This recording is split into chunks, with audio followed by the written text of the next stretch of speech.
Ayatollah খমিনীর একটি কথা আমার মনে পড়ে, কি সাহস তার!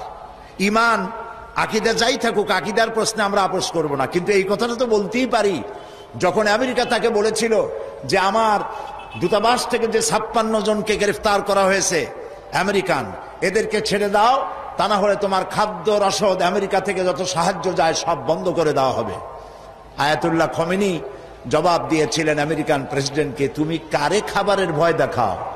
যেই জাতির বছরে 1 মাস না খাইয়া থাকা ফরজ, সেই জাতি তোমার খাবারের অপেক্ষা করবে? তোমার মতো কাফেরদের খাবারের কোনো পরোয়া আমরা করি না। মুসলমানেরা যখন ঐক্যবদ্ধ হয়েছিলেন, আল্লাহ তাদেরকে বিজয় দান করেছিলেন সেখানে।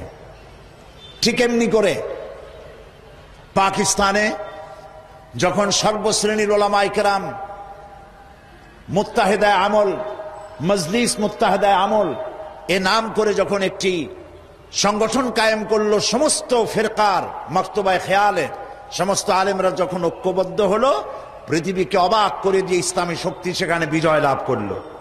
ঠিক অনুরূপ ভাবে বাংলাদেশ বিগত সরকার এইখানে অত্যাচার করেছে আলেমদের উপরে, এবং সবচাইতে বেশি দুশ্মনী করেছে তারা আলেমদের সাথে। আলেমরা ছিল তাদের জীবনের দুশ্মন। যে কবি তার কবিতার মধ্যে লিখেছে, ফজরের নামাজ যখন, ফজরের আজান যখন শুনি, মনে হয় যেন বেশ্যা তার খরিদ্দার ডাকতেছে। নাউজুবিল্লাহ। এই যে কবি, যে মুশরিক, নাস্তিক, মুরতাদ কবি যখন এই কবিতা পড়লো, লিখলো, তদানীন্তন প্রধানমন্ত্রী তাকে ডেকে নিয়ে জাতীয় প্রধান কবি হিসাবে তাকে পুরস্কৃত করলো।